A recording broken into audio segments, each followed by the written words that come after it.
संजय सिन्हा साहब, हम लोग अब तक चर्चा ये कर रहे थे कि अब बाजार यहाँ से बड़ी रैली को तैयार है क्या, और लोगों की अपनी अपनी राय आई, लेकिन एक मोटे तौर पे हर कोई मान रहे हैं कि बाजार अब गिरावट का दौर खत्म हो चुका है। एक आध फैक्टर है जिस पे थोड़ा सा कंसर्न है, लेकिन आमतौर पे यहाँ से ऊपर ही बाजार जाएगा। आपकी राय क्या है? आपको लगता है कि वाकई बाजार यहाँ से अब बड़ी रैली को तैयार अगर है, तो एक दो फैक्टर जो आपके हिसाब से काम कर रहे हैं, या फिर कहीं इफ एंड बट्स दिख रहा है आपको? लता जी, इस प्रोग्राम में मुझे शामिल करने के लिए धन्यवाद। अगर आप देखें तो एक स्ट्रक्चरल फैक्टर है जो कि बहुत बड़े तौर पे पिछले 8 महीनों में उभर के आया, वो है हमारा डोमेस्टिक इन्वेस्टर का भारतीय बाजार पर विश्वास।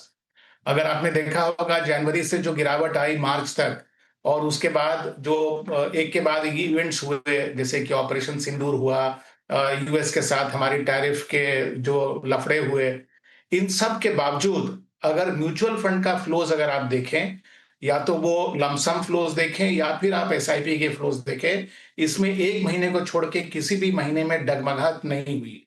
तो मेरे ख्याल से स्ट्रक्चरल फैक्टर के तौर पे अगर एफआईआई के सेलिंग के सामने डोमेस्टिक फ्लोज अगर स्ट्रांग रहे और इसी तरह से कंटिन्यू करते गए, तो मेरे ख्याल से बाजार के लिए ये स्ट्रक्चरली बहुत पॉजिटिव है।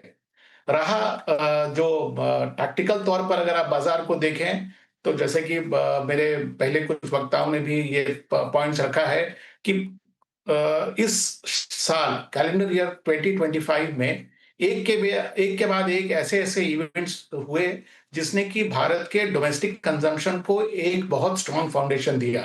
एक तो जो इनकम टैक्स में रियायत दी गई वो, उसके बाद आरबीआई के द्वारा जितना अग्रेसिवली रेट काटा गया, और अभी भी उम्मीद बनी हुई है कि आगे जाकर शायद और भी रेट में कटौती होगी, और अभी लेटेस्ट जीएसटी में जो कटौती हुई, और इस साल के अंत में और अगले साल के शुरुआत में जो 10th पे कमीशन है, उसका जो अवार्ड पब्लिक सेक्टर के एम्प्लॉइज को मिलेगा, इन सब का मिला जुला असर जो है वो ओवरऑल एक प्लेटफॉर्म तैयार कर दिया है जहां पर हमें एंड्योरिंग रैली की तैयारी दिख रही है। साथ ही साथ जो आंकड़े अब आ रहे हैं उभर के, उससे लग रहा है कि जो प्राइवेट केपेक्स जो इतने दिनों तक नहीं शुरू हुआ था, वो अब शुरू हो रहा है, और जिस तरह से डोमेस्टिक कंजम्पशन अगर बढ़ता है, तो मेरे ख्याल से ये प्राइवेट केपेक्स जो है, अगर गवर्नमेंट केपेक्स के साथ जुड़ जाता है, तो बहुत बड़ा मल्टीप्लायर इफेक्ट पूरे इकोनॉमी के लिए और उसके कारण पूरे बाजार के लिए ये बना सकता है। तो मुझे तो लगता है कि शायद जो वर्स्ट था वो हमारे पीछे है, और मैं खुद पर्सनली आश्चर्यचकित नहीं होऊंगा अगर दिवाली तक हम अपने प्रीवियस हाई को क्रॉस करके उसके ऊपर जाने की तैयारी करेंगे। अरे वाह! दिवाली तक मतलब प्रीवियस हाई को हम क्रॉस कर जाएँ, इस बात की उम्मीद आप लगाए हुए हैं। हालाँकि एक जो आपने कहा कि प्राइवेट कैपेक्स को लेकर के, तो मुझे लगता है 2-3 फैक्टर है जो प्राइवेट कैपेक्स को अब कोई हेजिटेशन नहीं होना चाहिए प्राइवेट कंपनियों को अपने विस्तार योजनाओं पर खर्च करने के लिए। एक तो जीएसटी कट से डिमांड बढ़ेगा, तो ज़ाहिर तौर पे कैपेसिटी एक्सपेंशन करना उनकी मजबूरी भी बन जाएगी। और दूसरा कि कल भी हमने सुना वित्त मंत्री साहिबा को, उन्होंने साफ तौर से कहा कि अब आप निडर होकर के पैसे लगाइए, आपको चिंता करने की ज़रूरत नहीं है। गौरांग शाह साहब, अगर हम दिवाली तक प्रीवियस हाई को क्रॉस करने की हालत में हैं, तो ये मान के चला जाए कि जिस तरीके से दुनिया के दूसरे बाजार, चाहे यूएस के बाजार हों, चाहे हांगकांग हो, चाहे जापान हो, वहाँ के बाज़ारों ने जो प्रदर्शन दिखाया, रैली दिखाया पिछले कुछ दिनों में, चाहे एसेट क्लास हो, अब हम उसके लेवल पे उसी रफ्तार से आगे बढ़ने को तैयार हो रहे हैं।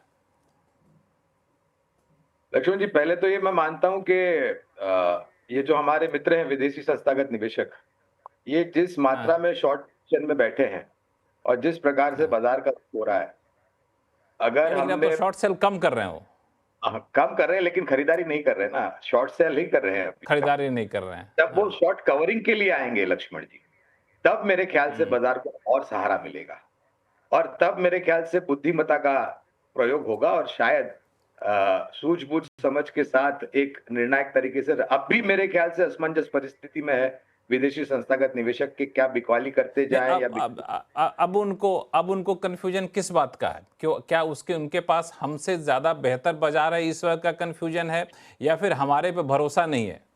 नहीं नहीं, भरोसा देखिए, हमें किसी की प्रमाण पत्र की जरूरत नहीं है लक्ष्मण भाई। मैं ये स्पष्ट रूप हुँ। से, हमें किसी की भी प्रमाण पत्र की जरूरत नहीं है। हमारे पास बुद्धिमत्ता है, हमें पता है कि हमारा देश, हमारी अर्थव्यवस्था, हमारी सरकार, हमारा शेयर बाजार और हमारे खपत को लेकर के जो भी रणनीति या फिर नीतियां हैं वो किस तरफ जा रही है और वो कहाँ पर जाकर के पहुंचेगी। अब वो उनके ऊपर है कि वो भारत में बेच करके चीन खरीदते हैं या चीन को बेच करके ताइवान खरीदते हैं या ताइवान को बेच करके मलेशिया खरीदते हैं या फिर कोई और देश में जाकर के निवेश करते हैं। मैं इतना बिल्कुल कहना चाहूंगा कि जिस प्रकार से 3 क्रेडिट रेटिंग एजेंसीज ने हमारी अर्थव्यवस्था को एक सकारात्मक नजरिया दिया है और वो भी ये क्रेडिट रेटिंग एजेंसीज मेरे ख्याल से अमेरिका में स्थापित है। If I am wrong please correct मी, अगर मैं गलत हूं तो आप मुझे सही कीजिएगा लक्ष्मण जी। आप S&P देख लीजिए, आप फिश देख लीजिए, आप अर्नेस्ट एंड यंग EY देख लीजिए, इन सब ने सकारात्मक, तो कहीं ना कहीं तो उनको कुछ सकारात्मक दिख रहा है। तो अगर मैं ये मानता हूं कि अगर दिवाली तक, जैसे अभी बात हो रही थी दिवाली तक या दिवाली के पश्चात, मेरा ये मानना है, अगर आप मुझे निजी तौर पर पूछे कि इस साल के अंत तक हम एक नया सर्वोच्चम स्तर बनाएंगे, ऐसा मेरा मानना है। और मैं एक बात और कहना चाहूंगा जो आप कार्यक्रम की शुरुआत में कह रहे थे, मैं हमेशा एक चीज कहता हूं, लोग मुझे हमसे पूछते हैं कि हम कौन से समय पर निवेश करें, क्या स्तर पर निवेश करें।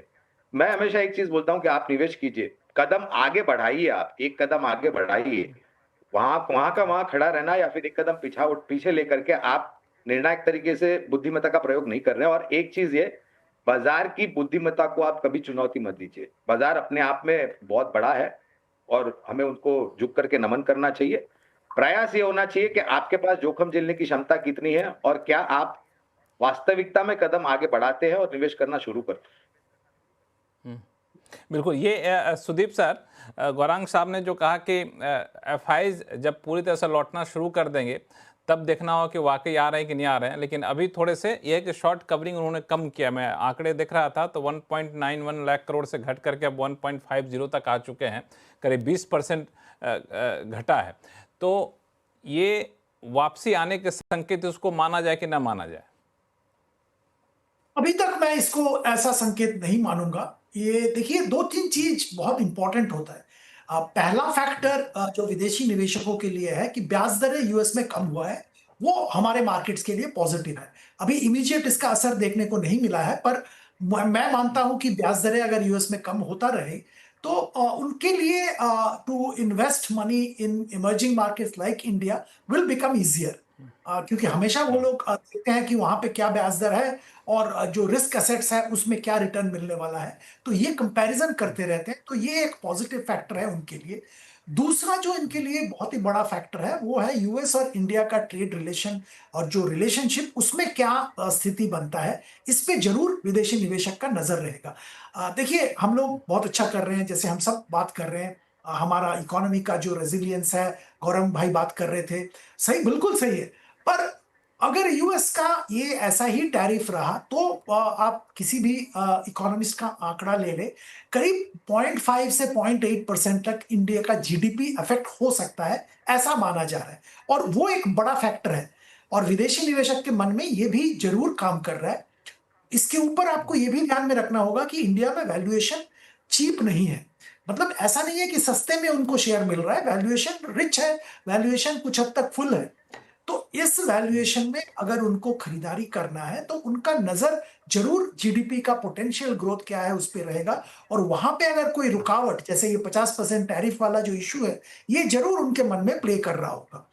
आखिरी बात ये है, ऑल्टरनेट मार्केट्स जो है वहां पे क्या वैल्यूएशन का स्थिति है, वहां पे क्या इकोनॉमिक ग्रोथ आ रहा है, उस पे हमेशा निवेशक का ध्यान रहता है, क्योंकि हम लोग तो यहाँ बैठे हैं, हम इंडियन मार्केट ही देखते हैं, पर जो बाहर बैठे हैं उनके लिए चाइना, ताइवान, मलेशिया, कोरिया, मतलब सारे मार्केट्स उनके लिए अवेलेबल है। तो वहां पे वैल्यूएशन क्या चल रहा है, वहां पे क्या डायनामिक्स है, उस पर भी वो ध्यान रखते हैं। So it's always a comparative scenario कि इंडिया में करेंगे या बाहर करेंगे। अब ये हालांकि सब सुदीप सर, मैं एक चीज यहाँ पे आपसे पूछना चाहता हूँ।